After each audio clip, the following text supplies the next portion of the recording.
Доброе утро всем, кто начинает свой день вместе с программой «Утро Якутии» на телеканалах «Якутия-24» и НВК «Саха». Это утро вторника. С вами встречаем мы Степан Федоренко и Полина Долинская. Сегодня мы узнаем, какие новые правила появились для отдыхающих в санаториях Краснодарского края. Также поговорим, чем покорила 4-летняя девочка пользователей соцсетей. Ну а также мы увидим, как растут редкие цветы лотоса, и нас ждут традиционные рубрики и программы вторника. Также обсудим самые интересные темы вместе с нашими гостями, какие новые выплаты ждут якутян в этом году, и свяжемся с волонтерами из Ленска. Мы напоминаем, что мы работаем в прямом эфире. Друзья, давайте создавать это утро вместе. Номер нашего WhatsApp 8 914 273 44 88. Рассказывайте, как прошел ваш понедельник, был ли он тяжелым, легким, или что интересного у вас произошло Может быть, на выходные. что планируете на вторник, тоже расскажите Да, нам. действительно. И мы обязательно зачитаем ваши сообщения. Если у кого-то из ваших близких день рождения или какая-то памятная дата, мы их тоже поздравим в прямом эфире. Также напомним страничку в Инстаграме «Утро Якутии». Подписывайтесь, там вы можете увидеть анонсы наших программ, а также повторы наших сюжетов. Ну а на YouTube-канале «Утро Якутии», Якутия-24, вы можете посмотреть программу целиком. Друзья, и давайте начнем это утро с информации о погоде. По данным Якутского гидрометеоцентра, в 6 часов утра температура воздуха в городе Якутске составила 14 градусов, в центральных районах от 11 до 16. В заречной группе 13-18 градусов, в Южной сегодня в Нерюнгри плюс 14, плюс 18 в городе Алдан. В Вилюйской группе от 7 до 12, в Нижнеленских 4-11 градусов тепла, в западных 13-19. В Колымендигирской группе Улусов плюс 4 градуса в Чукурдахе в это утро и плюс 10 в Устнере. В Янских от 6 до 8, на северо-западе столбик термометра показал 6-11 градусов. Температура воздуха на 6 часов утра в городе Якутске составила 14 градусов, атмосферное давление 746 миллиметров ртутного столба. Ветер с севера-северо-западный дует со скоростью 2 метра в секунду. В течение дня преимущественно без осадков, ветер северо-западный с порывами от 4 до 9 метров в секунду, и днем плюс 22, плюс 24 градуса.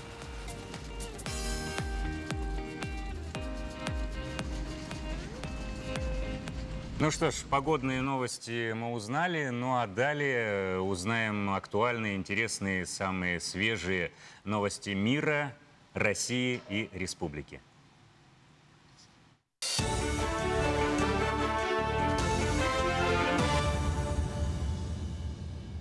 Доброе утро, Якутия! Возвести новые дома в селе Бяскёль могут начать уже на следующей неделе. Об этом сообщил руководитель республики Айсен Николаев, подводя итоги визита полпреда президента страны в Дальневосточном федеральном округе Юрия Трутнева. Сейчас в селе идут восстановительные работы.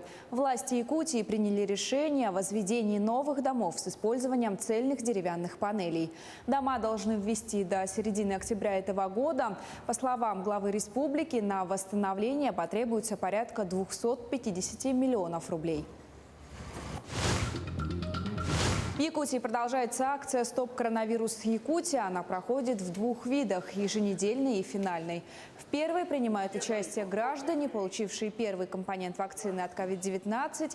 В финальной акции принимают участие граждане, прошедшие полный курс вакцинации. 3 победителя получат сертификаты на автомобиль. Напомню, итоги еженедельной акции оглашаются каждый вторник с 7 до 8 утра в прямом эфире выпуска «Утро Якутии» на телеканалах «Якутия-24» и НВК «Саха». Итоги финальной акции в этом же выпуске станут известны 31 августа. С каждым годом в Амгинском улусе пчеловодов становится больше. На сегодняшний день в районе насчитывается 20 пчеловодов, которые содержат более 150 пчелосемей. Жительница Амги Саргалана Рожина вместе с мужем занимаются пчеловодством 4-й год. Они одни из крупных пчеловодов в регионе. Сейчас у них 2 пасеки на 55 пчелосемей. В прошлом году семья собрала 380 килограммов меда. В этом году планируют собрать около тонны. У нас на сегодня 2 пасеки, которые разделили В одной 25, в другой 30 сделали пчелосемей. Но это почему так разделили? Потому что мы видим, какие корма, сколько кормов находится в одном месте и сколько можно поставить. В планах хотя бы минимум до 100 семей хотим сделать и вообще работу пчеловодства автоматизировать. Якутский мастер Иван Румянцев из Усть-Алданского района стал обладателем специального приза «Малая архитектурная форма» международного фестиваля парковой скульптуры «Легенды Севера». Мероприятие в 10-й раз прошло в Таркасале Ямало-Ненецкого автономного округа. Мастера создавали деревянные скульптуры на тему «Семья и детство». Работы должны были отражать обычаи и обряды северных народов, традиционные верования и промысловые занятия, сохранившиеся в настоящее время. Жюри и зрители конкурса отметили эстетику и особый глубокий смысл скульптуры, созданной якутянином. К этой минуте у меня вся информация.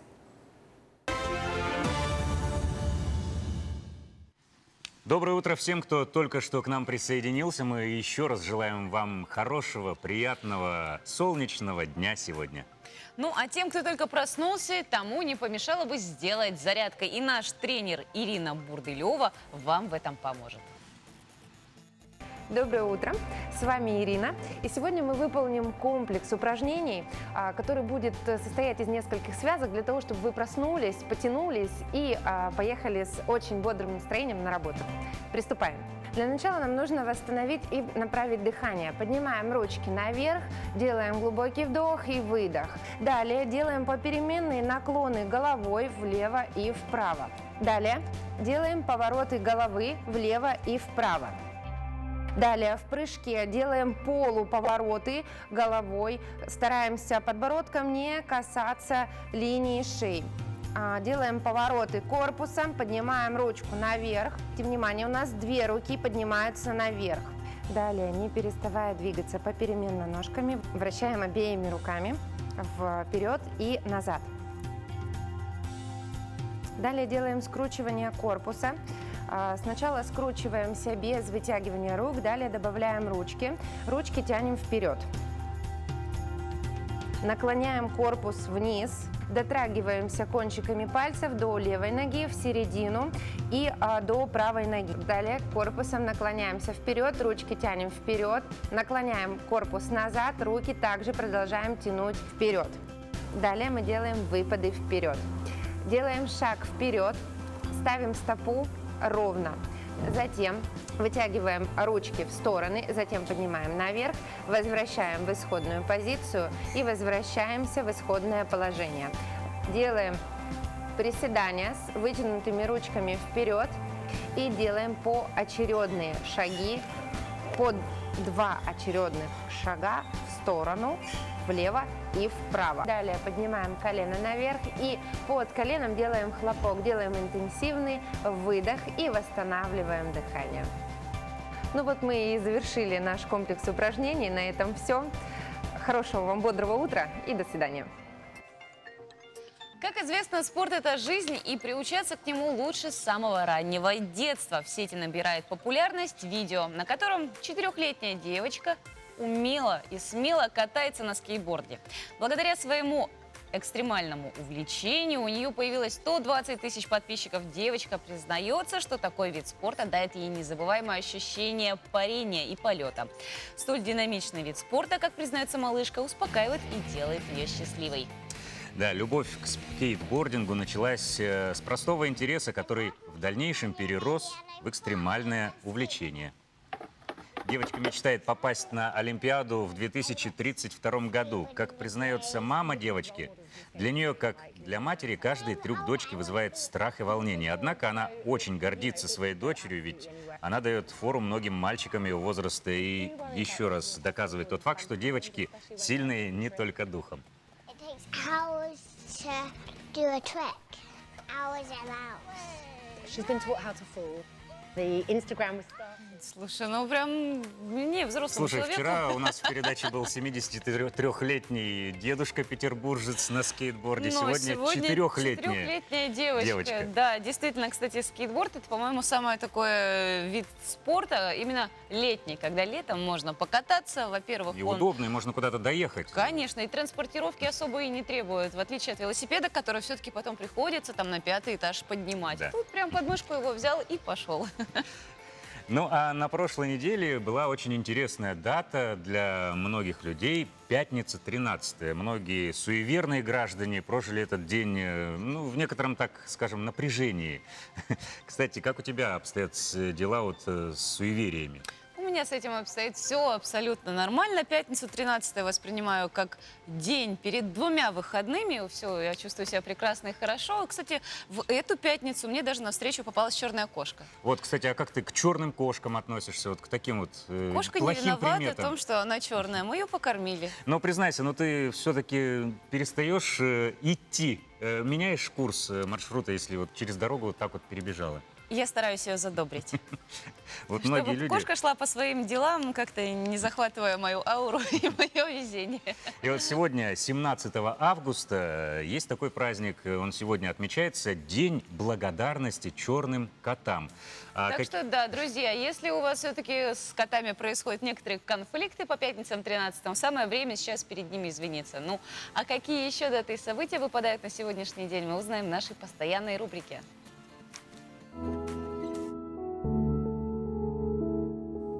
На календаре 17 августа сегодня отмечают День благодарности черным котам, День ванильного заварного крема, а в США отмечают День признания бэби-бумеров. По народному календарю 17 августа праздник Авдотьи Малиновки. В данный период в лесах зрели ягоды дикой малины.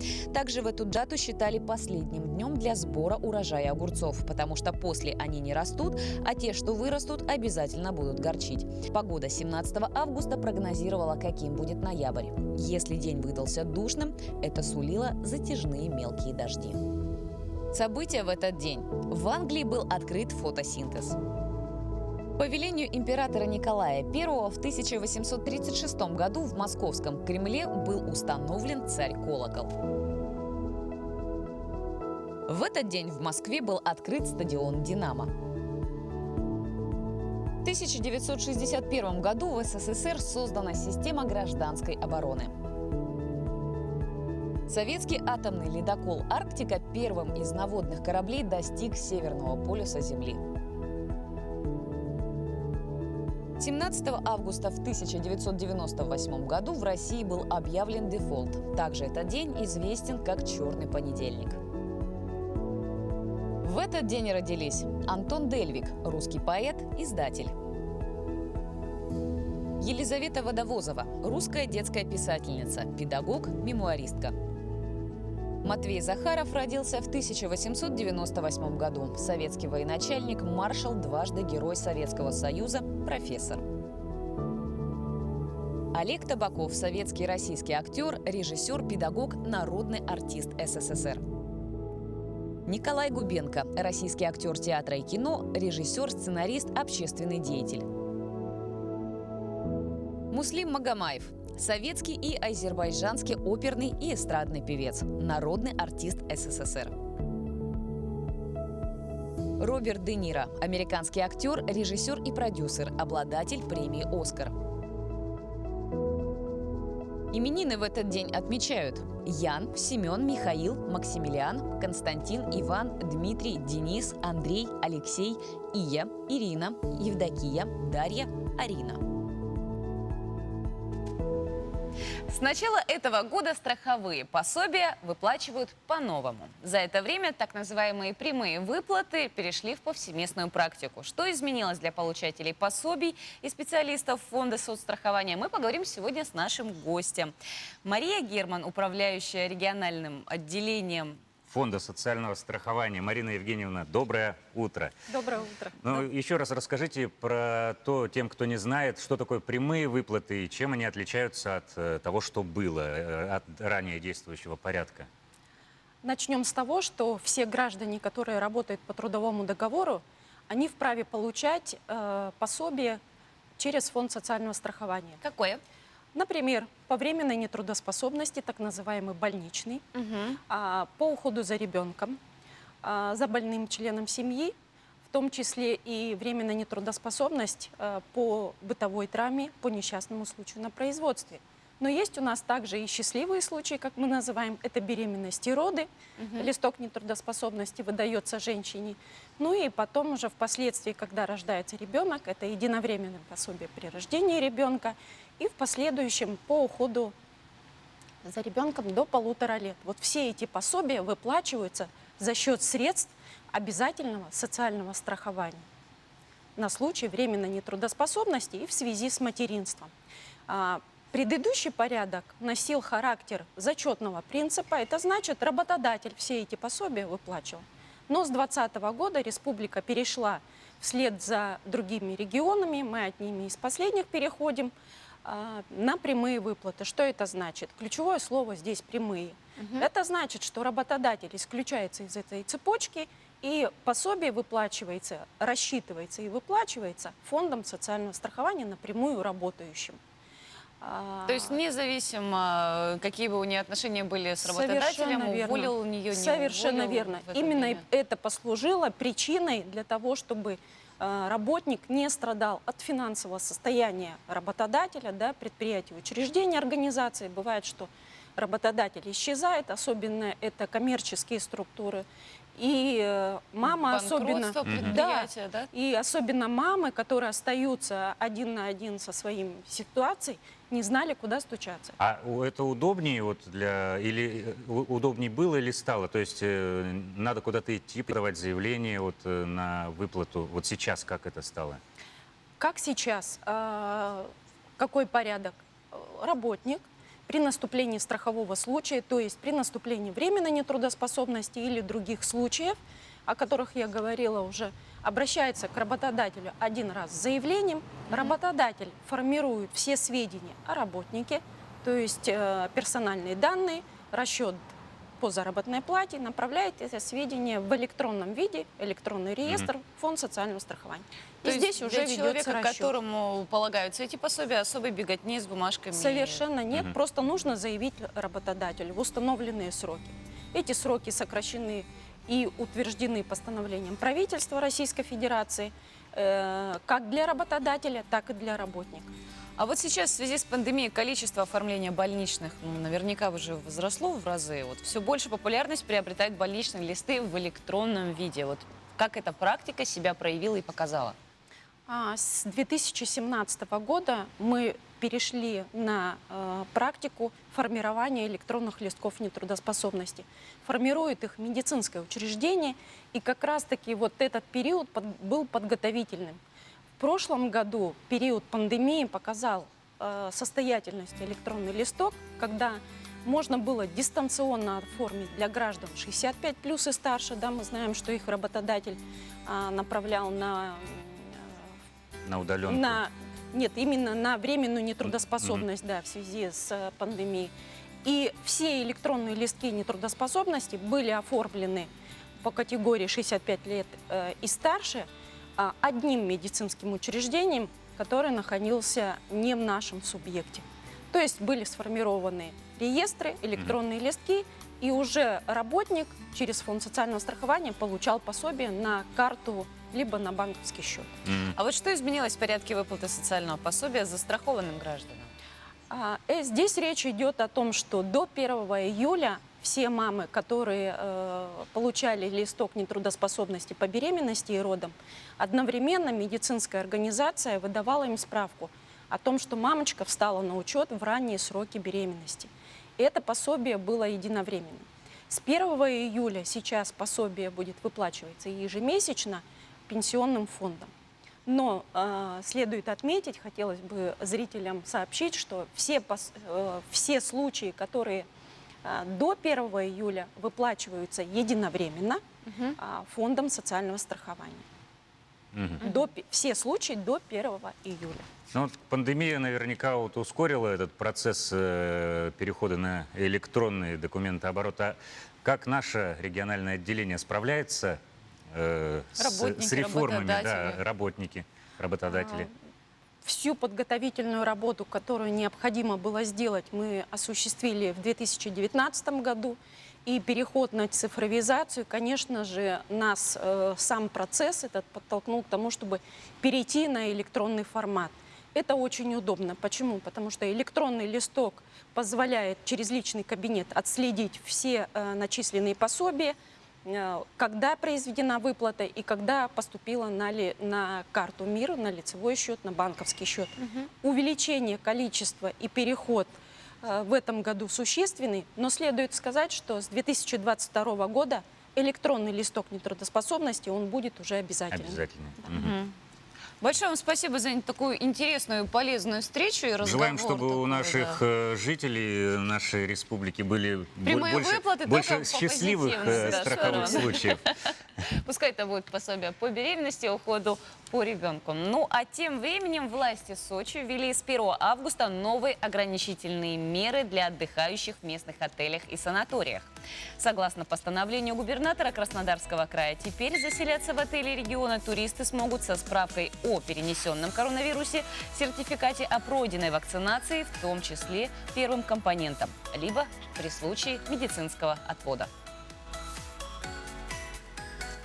Гость, который будет заселяться с 1 августа, должен нам представить либо сертификат о вакцинации, либо справку о вакцинации первым компонентом.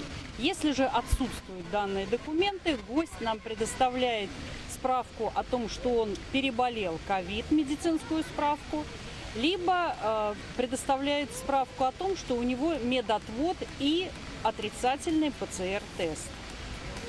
Если же гость не имеет таких документов, он дает свое добровольное согласие на вакцинацию в течение 3 дней с момента заселения и также предоставляет отрицательный ПЦР-тест. Большинство приезжих гостей уже предоставляют необходимые документы, а те туристы, кто еще не сделал прививку, активно соглашаются на заполнение формы. По данным пресс-службы администрации Краснодарского края, за соблюдением новых правил заселения в регионе будут следить специальные мониторинговые группы в составе представителей Краевого министерства туризма и муниципалитетов в течение всего курортного сезона. Мы ежедневно следим за сводкой о ситуации с коронавирусной инфекцией. И чтобы как-то остановить ее распространение, друзья, нам нужно всем как можно быстрее все-таки пройти вакцинацию.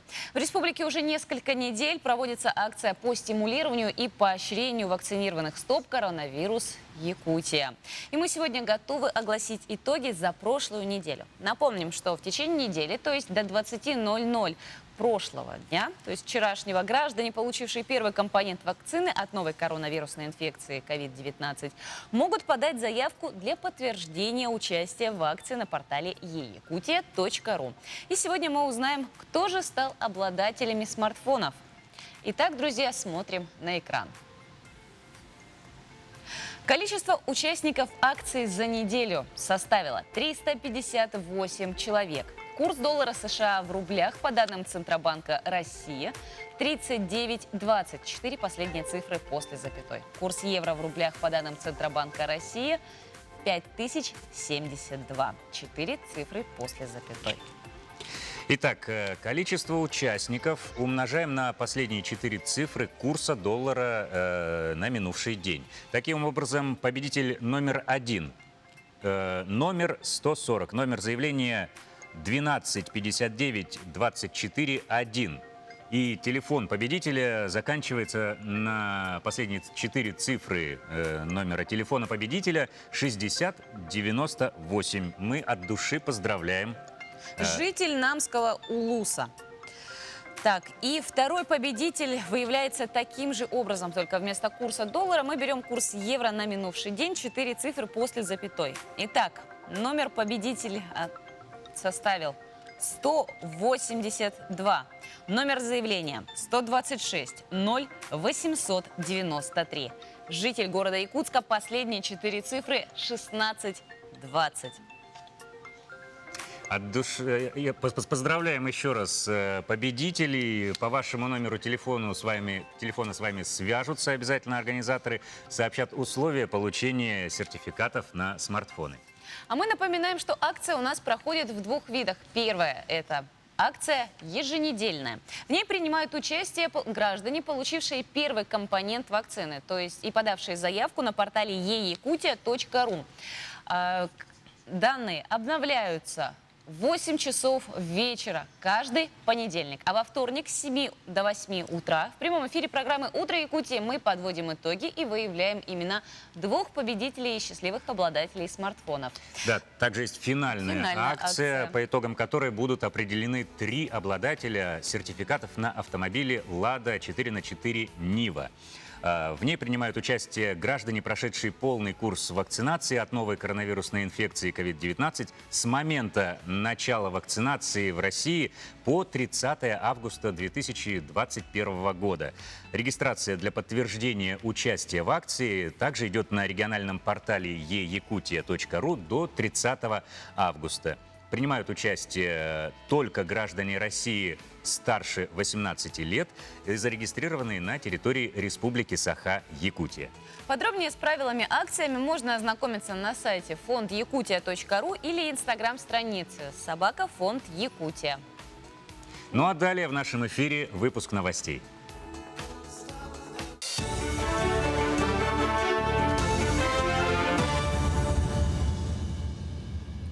Приветствую «Утро Якутии» с новостями к этому часу. Влад Давыдов.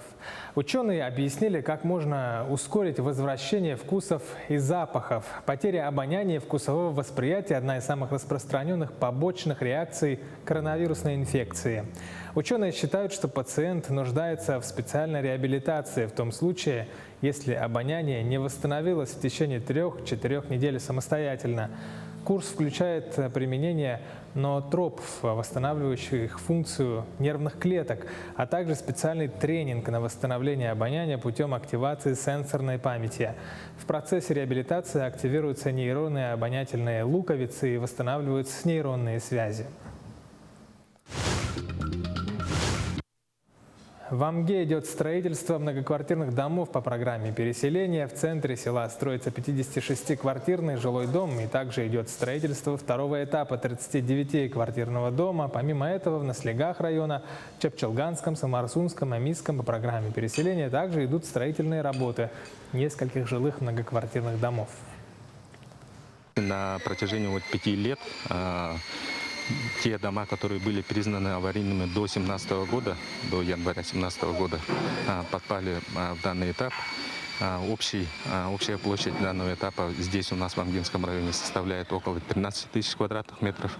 Из них около 3 тысяч мы уже переселили. То есть первые дома уже введены, и первые новоселы уже получили свои квартиры и добились результатов, как говорится, реализации данной программы.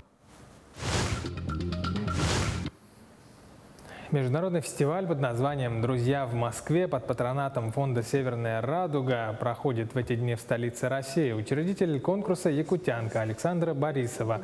В культурном центре «Салют» состоялось открытие конкурсной программы. В этом году заявки на участие подали более 40 участников из России, Индии, Болгарии, Китая, Польши, Беларуси. Якутию представили несколько коллективов. В очном формате это вокальный ансамбль «Умсулган», танцевальный коллектив «Кюнситиме», а заочно танцевальный коллектив «Алагар Далбардара» и «Кюнджано» Центра духовной культуры «Арчи». По словам организаторов, фестиваль имеет объединяющую культуру народов мира миссию. В Якутии пожары идут, все уже об этом знают. И было очень тяжело вот в это время как-то вот ждать команду из Якутии. Но они смогли приехать, и мы знакомимся с культурой разных народов. Мы приехали сюда по приглашению Александры Борисовой.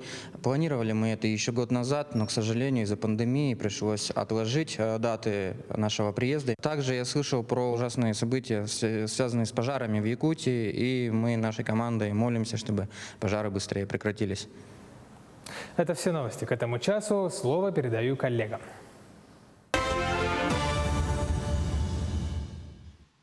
И прямо сейчас на наш номер WhatsApp рабочего пришло очень хорошее сообщение, которое действительно вселяет какую-то надежду в лучшее, друзья. Вот я прям хочу это зачитать. Здравствуйте, друзья, у нас все нормально. Вчера в селе Тюнгюлю выпал дождь с грозами. Огнеборцам Тюнгюлю, выпускникам 1976 года средней школы, помогали собрать деньги в сумме 17 тысяч рублей. Администрация Тюнгюлю, глава Данилов Гавриил Гаврилевич, поблагодарил. Мы вас благодарим с уважением. Легентей, Титов, село Тюнгюлю. Друзья, действительно, ситуация с пожарами дала нам еще раз показать о том, как же все-таки важно, когда мы работаем сплоченно друг с другом и когда люди могут друг другу помогать. И вот... Напомним наш WhatsApp номер, сразу же 8 914 273 44 88. Город Ленск не остается также в стороне. Ленчане одни из первых протянули руку помощи, ведь они не понаслышке знают, что такое стихия и как с ней тяжело бороться. Вот уже 5-й год в Ленске работает группа «Доброход». Группа была создана по благословению отца Анатолия, настоятеля храма святителя Иннокентия Московского. Изначально она создавалась для прихожан, желающих помочь в храме. И с нами сейчас на прямой связи член группы добровольцев Лена Михайлова, волонтер. Доброе утро. Доброе утро, Лена. Здравствуйте. Доброе утро. Ленчане не остались в стороне от беды, которая нанесла стихия районам Якутии. В группе «Доброход» более 100 человек. Какая помощь была оказана погорельцам? Наша группа уже несколько лет занимается сбором материальной помощи людям, оказавшимся в жизненно трудной ситуации. И поэтому в этот раз мы тоже решили не оставаться в стороне и собрать нашим погорельцам из Бяскюэля, из села, продукты, одежду, бытовую химию, школьную принадлежность, то, что необходимо уже сейчас. И мы отправили клич по всему городу Ленску, по Ленскому району, и люди, многие отозвались, принесли все, что необходимо. На первое время хотя бы. Ленск, он ведь территориально довольно далеко от пострадавших от огня районов. Доставка вот этой материальной помощи была одной из сложных задач. Как и благодаря кому доставлена гуманитарная помощь? Логистический вопрос, он один из самых сложных, потому что у нас нет прямого сообщения с Якутском, а тем более с Горным Улусом. И этим вопросом занимался непосредственно Анатолий Макушев. И о погрузке, разгрузке это все договаривался именно он. Но на данный момент я могу только сказать, что собранная помощь только находится в пунктах сбора и ждет отправки по реке Лени. И надеемся, что это случится уже в конце этой недели. Сколько людей в вашем фонде принимали участие, именно помогли людям, пострадавшим от пожара? Кто это были? Какие возрастные категории? Люди старшего поколения или разные? В группе «Доброход» находятся абсолютно разные возраста людей. И это обычные люди, наши горожане. В нашу группу могут вступить абсолютно любой желающий, житель Ленского района, да и не только. И помогаем, каждый человек помогает по своим силам. Кто-то деньгами, кто-то материально, кто-то физически помогает. То есть у каждого свои личные причины нахождения в нашей группе, поэтому точно однозначно не могу сказать, какие возраста, категории. Это просто люди, которым не все равно. Это здорово, даже то, что так, правда, Ленск довольно далеко расположен, и неравнодушные люди в Ленске живут. Лично ваши мотивы какие? Мои? Даже не знаю. Просто у нас тоже когда-то случилась беда, и нам тоже очень хорошо помогли, и мы тоже хотим, как-то даже не знаю выразить, тоже хочется помогать людям, чтобы тоже у людей было хоть маленько тепло в душе, что они не безразличны.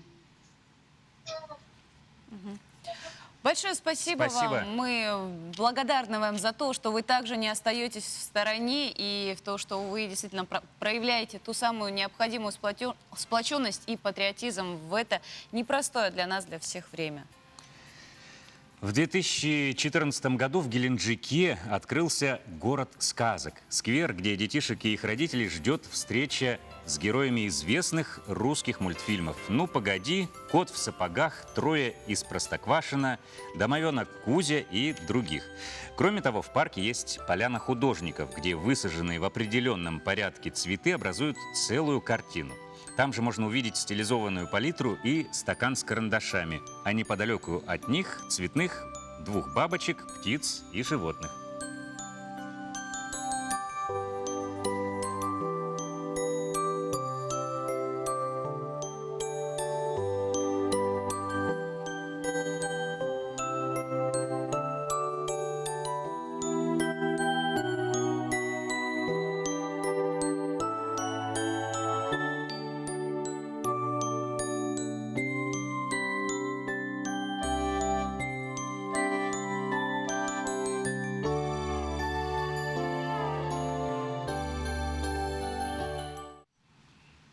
Степа, кстати, а у тебя вот какой был один из любимых мультиков именно вот того советского периода? Ой, много. Ну, погоди, наверное, Винни-Пух. Да и все как-то. А каждый мультик вызывает какое-то свое чувство, о чем-то вспоминаешь таком.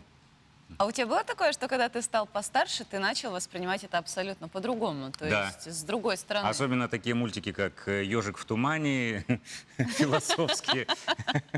Пророческие, можно сказать. Кстати, В детстве он мне не нравился. а вот мультик гораздо был интереснее. А вот прочитать книгу «Ежик в тумане» это было прям довольно-таки очень сильных усилий требовало от человека, но, как оказалось, это очень такой большой рассказ со своей философией. Вот, кстати, наша постоянная рубрика «Книжная полка», она пользуется у нас большой популярностью среди всех книголюбов. И сегодня мы хотим вас познакомить с ученицей Якутской городской классической гимназии Галей Уваровой, которая расскажет о своей любимой книге японского писателя Гентаро Кагава. Здравствуйте, меня зовут Уварова Галя, мне 9 лет. Я перешла в 4 класс городской классической гимназии. Читать я научилась 5 лет. С мамой занимались по букварю Жуковой. Я очень люблю ходить в библиотеку, потому что там добрые библиотекари и всегда помогут найти любимую книгу. В прошлом году я была в республиканском онлайн-лагере Хогвартс. Я была в команде Слизерин, было весело, мне очень понравилось. Сейчас я хочу рассказать о моей любимой книге. Автор японский художник Гентаро Кагава «На земле и в океане. Лабиринты». Тут спрятаны животные, люди и памятники, их нужно искать. Написано задание, их нужно выполнять. Советую вам читать эту книгу, она очень интересна. Приходите в библиотеку. В начале 2019 года в сети интернет появились мемы со звуком. Одним из таких стал обычный творог или творог. Шутка, кстати, заключалась в том, что письменное различие вот этих двух произношений, оно практически невозможно. Вот один из этих мемов вы можете сейчас видеть на нашем экране. Смысл претензии многие понимают, потому что фраза типа не звонит, а звонит широко распространены в русской речи, а пишется практически одинаково. Да, ну вот по поводу творога или творога хочется сказать, что ударение точно на «о» или творога. Вот если творога на «а» я, будет. кстати, вчера подготовилась к эфиру и почитала. Между прочим, творог – это российское использование, а творог – польское. А йогурт? Вот этого я уже не знаю. Но сегодня мы будем интересоваться творогом. Поговорим все-таки о кстати, да. твороге сегодня и о том, как все-таки правильно произносить это слово, узнаем в нашей следующей рубрике. Доброе утро. Как же все-таки верно? Творог или творог? Я уже рассказывала о том, что язык – это живой организм, который постоянно меняется и живо откликается на требования к языку, говорящих на нем. И поэтому возникновение вариантов произносительных или ударений, или форм слова – не редкость в русском языке. Но бывают варианты неравноправные, как шофер и шофер, когда один вариант считается правильным, а другой неверным. А бывают варианты равноправные, то есть когда и то, и другое произношение или форма слова являются нормативными, правильными. Слово «творог» как раз такое слово. Можно говорить «творог», можно говорить «творог», оба варианта считаются нормативными. Но если говорить о предпочтительности, то большинство словарей скажут вам, что предпочтительнее вариант «творог». Давайте говорить правильно. Всего доброго! Кстати, знаешь, сегодня я посмотрела утром на календарь, сначала я смотрела на будильник и заметила, что на календаре у нас уже 17 августа. И так стало грустно, что лето заканчивается. Да, грустно, особенно как-то с утра просыпаешься, уже так прохлада такая. Вчера туманец был, сегодня такая влажная прохлада на улице стоит. И понимаешь, что скоро... Ночью уже темнее. Ночью темнее, да. Часов 8 уже действительно непроглядная тьма. И понимаешь, что все, лето-то заканчивается. И, кстати, вот мы же можем насладиться последними летними деньками. Вот и узнать, кстати, из следующего сюжета, как же любят отдыхать нерюнгринцы. Нерюнгринцы стараются оформить отпуск летом, чтобы успеть слетать на море и насладиться купанием в теплой воде. Но в этом году вылет с района летом стал невозможным. Аэропорт закрыт на реконструкцию до середины осени. Нерюнгринцы понимают ситуацию и находят выход из нее. Едут в отпуск на поезде, машине или остаются в любимой Якутии. Я на даче больше живу. Ну, я и так каждый год живу больше на даче. А в целом аэропорт, когда закрыли, я понимаю, что людям надо потерпеть это время, пережить. Конечно же, потом мы будем вспоминать это как время такое... Ну, понятно, что поездом неудобно кому-то, вот билеты достать было сложно. Но в целом это потерпеть немножечко тут до ноября месяца. А вообще в 2022 году, я насколько знаю, и новое здание аэропорта будет. Поэтому мы будем только благодаря вот этому периоду, который мы переживем, получим новое здание, новый аэропорт, новые самолеты будут садиться, большие уже международные, поэтому я думаю, вообще прекрасное время наступит. Надо немножечко только подождать. В Нерюнгри всегда есть чем заняться летом. В городе немало мест для отдыха. Парк культуры, где можно покормить белок. Открытые и закрытые стадионы, где можно позаниматься спортом. Горнолыжная база с красивыми видами на город и тайгу. Тут же неподалеку парк старой техники с экспонатами, огромными самосвалами, белазами и другой техникой, где так любят лазить ребятишки. Те, кто хочет убежать от городской суеты, уезжают на дачи или вовсе живут там все лето, ездя утром на работу и спеша вечером обратно в свой уютный домик. Излюбленным местом нерюнгринцев не так давно стал ледник. Здесь можно спастись от жары и вспомнить зиму, устроить неповторимую фотосессию во льдах среди солнца. И, конечно, река Чульман и водохранилище в поселке Серебряный Бор остаются самыми популярными местами отдыха. Традиционно нерюнгринцы, конечно, у нас отдыхают на реке. В старом городе у нас есть излюбленные места, так называемый городской пляж за мостом реки Чульман. И в основном вся масса молодежи отдыхает там. Есть, конечно, пляж на водохранилище. Но не все туда могут доехать, да, потому что далеко. И ближе, конечно, нам поехать в старый город. Большинство отдыхающих приезжают на машинах, ставят палатки, навесы и устраивают пикники. Все, кто выезжает на природу, должны помнить, что чистота наших любимых мест зависит от нас. Несложно забрать с собой мусор и выбросить его в мусоропровод. Если так будет делать каждый, то любимые, красивые места района будут радовать нас и дальше, а отдых станет гораздо приятнее. Екатерина Павлова, Захар Головин, Нерюнгри. Знаешь, хоть лето и заканчивается, неизбежно оно закончится, но оно точно останется в нашей памяти. Конечно. И Лето с это не маленькая очень жизнь. приятными событиями этого лета, и с приятными. Нет, действительно же говорят, лето – это маленькая жизнь, и это самое такое время, когда одежды меньше, загар ярче, и столько надежд и планов на будущее. Особенно, мы же в школу заканчиваем по весне, и да. Все лето у нас как раз-таки на то, чтобы строить планы. Все красивое, все цветет. Здравствуйте, передаю привет моему мужу Игорю Эсманскому. Игорю передает привет жена Настя. Мы тоже передаем привет Игорю. Доброго утра. Желаем. Доброго утра, хорошего настроения. Просыпайтесь вместе с нашим телеканалом, программой «Утро Якутии». Пускай настроение ваше будет бодрое, доброе и светлое.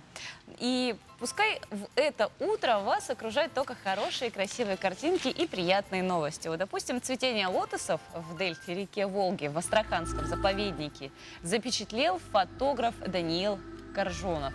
Лотосовые поля в этом месте самые обширные в мире. Цветение приходится на конец июля, начало августа и длится обычно несколько дней.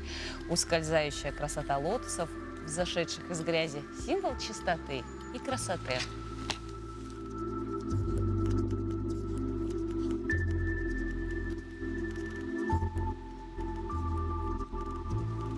Если честно, я не знал, что лотосы... Что, да, на Волге, в Астраханской заповеднике. Думал, они заповеднике. только где-то в Японии или в Китае растут. Ты представляешь, какой там аромат и красота. И, наверное, жители излюбленного их места, вот как раз-таки проводить выходные с детьми, вот этот самый заповедник. Ну что ж, дорогие друзья, может быть, вы еще не успели сегодня утром прийти в тонус, и мы вам в этом поможем. Далее утренняя зарядка в нашем эфире с Ириной Бурдылевой. Доброе утро, с вами Ирина. И сегодня мы выполним комплекс упражнений, который будет состоять из нескольких связок для того, чтобы вы проснулись, потянулись и поехали с очень бодрым настроением на работу. Приступаем. Для начала нам нужно восстановить и направить дыхание. Поднимаем ручки наверх, делаем глубокий вдох и выдох. Далее делаем попеременные наклоны головой влево и вправо. Далее делаем повороты головы влево и вправо. Далее в прыжке делаем полуповороты головой, стараемся подбородком не касаться линии шеи. Делаем повороты корпусом, поднимаем ручку наверх. Внимание, у нас две руки поднимаются наверх. Далее, не переставая двигаться попеременно ножками, вращаем обеими руками вперед и назад. Далее делаем скручивание корпуса. Сначала скручиваемся без вытягивания рук, далее добавляем ручки. Ручки тянем вперед. Наклоняем корпус вниз, дотрагиваемся кончиками пальцев до левой ноги в середину и до правой ноги. Далее корпусом наклоняемся вперед, ручки тянем вперед, наклоняем корпус назад, руки также продолжаем тянуть вперед. Далее мы делаем выпады вперед. Делаем шаг вперед, ставим стопу ровно. Затем вытягиваем ручки в стороны, затем поднимаем наверх, возвращаем в исходную позицию и возвращаемся в исходное положение. Делаем приседания с вытянутыми ручками вперед и делаем поочередные шаги, по 2 очередных шага в сторону, влево и вправо. Далее поднимаем колено наверх и под коленом делаем хлопок, делаем интенсивный выдох и восстанавливаем дыхание. Ну вот мы и завершили наш комплекс упражнений. На этом все. Хорошего вам бодрого утра и до свидания. Ну и вот, чтобы еще больше взбодрить вас, уважаемые телезрители, мы вам вот покажем фотографии отдыха нашей телезрительницы или телезрителя с отдыха В Горном Алтае. в Горном Алтае, да, очень бодрящие. Вот такие замечательные фотографии, на них смотришь и действительно видишь, что человек лето провел хорошо. Друзья, мы всегда благодарны вам за то, что вы создаете настроение этого утра вместе с нами. За то, что делитесь своими впечатлениями радостными, какими-то событиями. Допустим, сейчас вот как раз-таки в эту самую минуту к нам приходит сообщение. Выпускники математического факультета ЕГУ в 1984 года поздравляют своего друга, подругу, хорошего человека, преподавателя СВФУ Эверстову Валентину с днем рождения. Желаем любви и счастья ей и ее семье. Мы обязательно с большим удовольствием присоединяемся к поздравлениям. Желаем долгих лет радости, счастья, ну и, конечно же, здоровья и отличного настроения. Ну что ж, дальше поговорим о погоде на сегодняшний день. По данным Якутского гидрометеоцентра, в 6 часов утра в центральных районах столбик термометра зафиксирован был на отметке 11-16 градусов. В Заречной группе 13-18. В южных в Нерюнгри плюс 14 в это утро, в Алдане плюс 18. В Вилюйской группе от 7 до 12 градусов тепла, в Нижнеленских 4-11. В западных 13-19 выше 0. В Колымо-Индигирской группе Улусов 4 градуса в это утро, в Чукурдахе плюс 10 в Уснере. В Янских от 6 до 8, на северо-западе от 6 до 13 градусов. В городе Якутске температура воздуха на 6 часов утра составила 14 градусов выше 0. Атмосферное давление 746 миллиметров ртутного столба. Ветер северо-северо-западный с порывами 2 метра в секунду. В течение дня синоптики обещают нам преимущественно день без осадков. Ветер северо-западный с порывами от 4 до 9 метров. Температура воздуха днем 22-24 градуса тепла.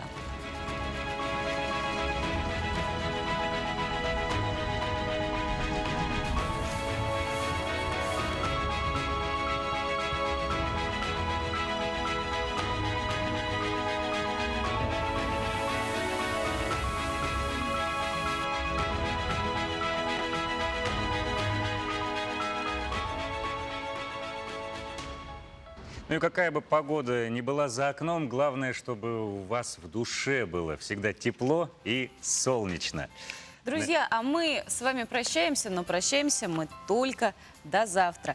И вот как раз нам приходит привет от, наверное, от того самого супруга. Привет, солнышко. С добрым утром, Настюша. Люблю и целую. Вот и такая пускай, обратная связь. С такими хорошими и добрыми сообщениями начинается ваш день. В хорошем настроении проведите этот вторник, и мы встретимся с вами завтра на телеканалах Якутия-24 и НВК Саха в программе «Утро Якутия». Всего вам самого доброго, отличного вторника. До свидания.